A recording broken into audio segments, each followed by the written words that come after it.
সামনেই Valentine's day আর কয়েকটা দিন গেলেই আজকে যদিও প্রমিস ডে, তো আমি ভাবলাম কুছ মিঠা হয়ে যায়। ভ্যালেন্টাইন্স ডে মানে ভালোবাসার দিন, আর এতক্ষণে তোমরা নিশ্চয়ই কোনো প্ল্যান করেই ফেলেছো তোমার ভালোবাসার মানুষটির জন্য। এবছরের গিফটটা একটু অন্যরকম হলে হয় না? তোমার ভালোবাসার মানুষটির জন্য তুমি নিজের হাতে কিছু বানাও। আমরা সবসময় মার্কেট থেকেই ব্রাউনি আনিয়ে খেয়ে থাকি। চলো আগে শুনে নেওয়া যাক আমার পুচকু আর প্রিন্সেসের রিয়াকশন ব্রাউনি দেখে। ও মাই গড, হেভি হয়েছে দাদা, হেভি মারাত্মক, হেভি হয়েছে দাদা, হেভি হেভি, মানে এত ভালো হয়েছে। তুমি খুব সহজে সেটা যদি বাড়িতেই তুমি নিজের হাতে বানিয়ে কাউকে গিফট করো, আমার মনে হয় সে বেশি খুশি হবে। কেন, এর মধ্যে তোমার নিজের পরিশ্রম আছে, আর সাথে অবশ্যই ভালোবাসা, না হলে তুমি এতটা পরিশ্রম করতে না। আজকে আমি বানিয়ে নেব eggless double chocolate walnut brownie. আমি এখানে সব কিছু মেজারমেন্ট করেই ব্যবহার করব। আপনারাও মেজারমেন্টের জন্য যে কোনো কাপ ব্যবহার করতে পারেন।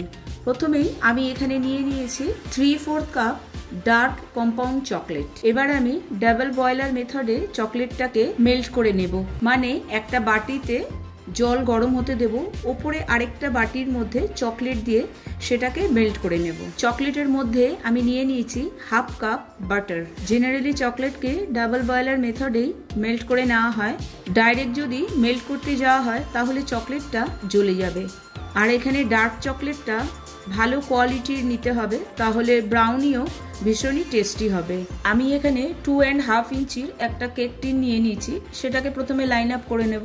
আমি এখানে বাটার পেপার ব্যবহার করেছি। প্রথমে কেক টিনের শেপে আমি বাটার পেপারটাকে কেটে নিয়েছি, আর একটা ব্রাশের সাহায্যে কেক টিনের মধ্যে ভালো করে তেল ব্রাশ করে নিয়েছি। বাটার পেপারটাকে রেখে তার উপরে আবারও একটু তেল ব্রাশ করে নিচ্ছি। এইভাবে লাইন আপ করে নিলে ব্রাউনি খুব সহজেই কেক মোল্ড থেকে বেরিয়ে আসবে। এখানে আমি নিয়ে নিয়েছি আমার পছন্দের ওয়ালনাট। আপনারা চাইলে যে কোনো ধরনের নাট ব্যবহার করতে পারেন, আবার স্কিপও করতে পারেন। ব্রাউনি তৈরি করার জন্য আমি এখানে কুকার ব্যবহার করছি। মিডিয়াম ফ্লেমে 10 মিনিটের জন্য কুকারটাকে প্রিহিট করে নেব। কুকারের মধ্যে দিয়ে দিচ্ছি নুন। প্রত্যেকবার নুনটা পাল্টানোর কোনো দরকার নেই, এই নুনটা আমি বেক করার সময় সব সময়ই ব্যবহার করি। চকলেটটাও এখানে হালকা গরম আছে, পুরোপুরি ঠান্ডা হয়ে যায়নি। এই সময় ব্যাটারের মধ্যে আমাদের চকলেটটাকে ব্যবহার করে ফেলতে হবে। আমি এখানে একটা কাঁচের বাটি নিয়ে নিয়েছি, তার মধ্যে চকলেটটাকে ট্রান্সফার করে নিচ্ছি।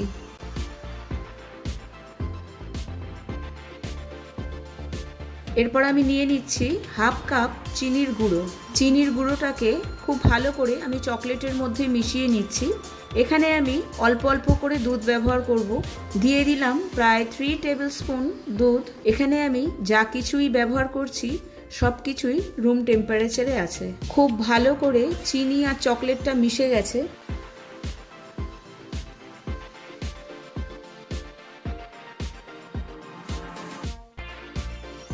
এবার আমি নিয়ে নেব 1 টেবিল স্পুন কফি পাউডার। সেটাকেও খুব ভালো করে মিশিয়ে নিতে হবে। এখানে যেহেতু চকলেট ব্যবহার করেছি সেই জন্য ব্যাটারটা ড্রাই হয়ে যাচ্ছে।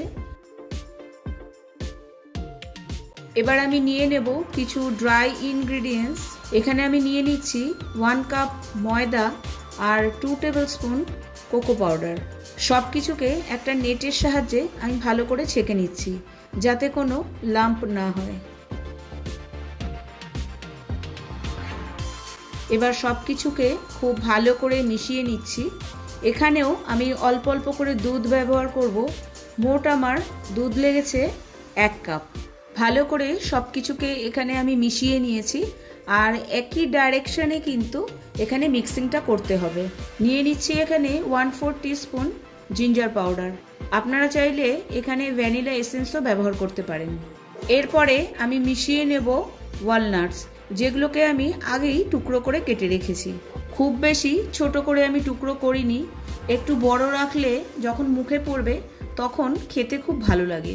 এখানে ব্যাটারকে ওভার মিক্সিং করবেন না, মানে যখন সব কিছু খুব ভালো করে মিশে যাবে এরপর আর মিক্স করার কোনো দরকার নেই।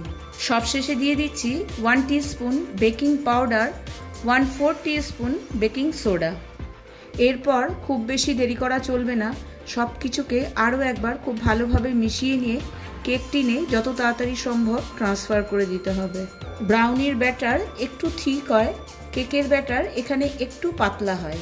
আপনারা চাইলে এর ওপরেই চকো চিপস আর ওয়ালনাট দিয়ে গার্নিশ করে এটাকেই ব্যবহার করতে পারেন, মানে বেক করার পরে। কিন্তু আমি আরও একটা স্টেপ বেশি করব, মানে ডাবল চকলেট ব্রাউনি। আমার মনে হয় চকলেটটা এই ভালোবাসার দিনে একটু বেশি থাকার দরকার আছে। কম বেশি আমরা সকলেই কিন্তু চকলেটটা বেশ পছন্দ করি।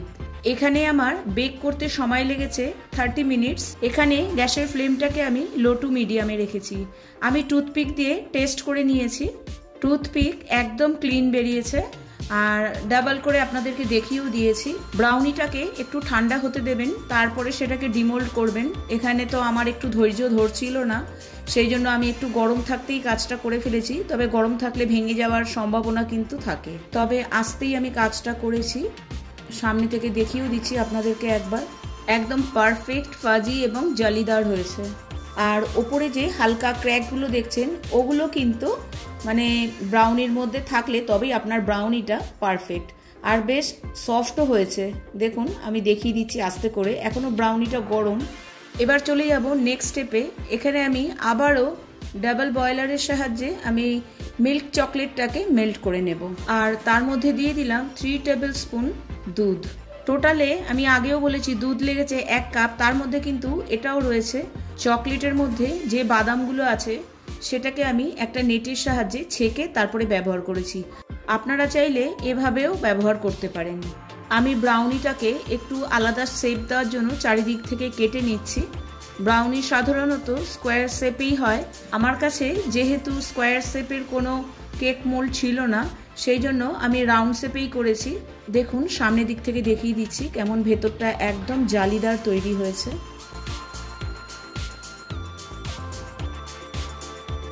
এবার একটা নেটের ওপর ব্রাউনিটাকে আমি নিয়ে নিচ্ছি, আর নিচে দিয়ে দিয়েছি একটা প্লেট। ওপরে যখন আমি চকলেটের একটা লেয়ার দেব, যাতে কিচেন কাউন্টার টপটা নোংরা না হয়। আমার কাছে অনেক কিছু সুবিধা না থাকা সত্ত্বেও কিন্তু আমি ব্রাউনিটা বানিয়ে নিয়েছি। আপনারাও চাইলে বাড়িতে ট্রাই করতে পারেন। আমি স্পুনের সাহায্যেই ফিনিশিং দেওয়ার চেষ্টা করছি। আশা করি চকলেটের লেয়ারটা দেখতে একদম স্মুথ লাগছে। আরও একটু চকলেটি করার জন্য ওপরে দিয়ে দিচ্ছি চকো চিপস, আর দিয়ে দিচ্ছি ওয়ালনাট। আপনারা চাইলে এটাকেও স্কিপ করতে পারেন। দেখতে কিন্তু দুর্দান্ত লাগছে, আর খেতেও ভীষণই অসাধারণ হয়েছে। চলুন এবার এটাকে স্কোয়ার পিস করে নিই, না হলে দেখতে মার্কেটের মতো লাগবে না। এবার আমি একদম সামনে থেকে দেখিয়ে দিচ্ছি, দেখুন কতটা জালিদার হয়েছে। আপনারাও বাড়িতে এইভাবে ট্রাই করুন, আর আপনার ভ্যালেন্টাইনকে দিয়ে দিন এরকম একটা সুন্দর সারপ্রাইজ। আপনার ভ্যালেন্টাইন খুশি হতে বাধ্য।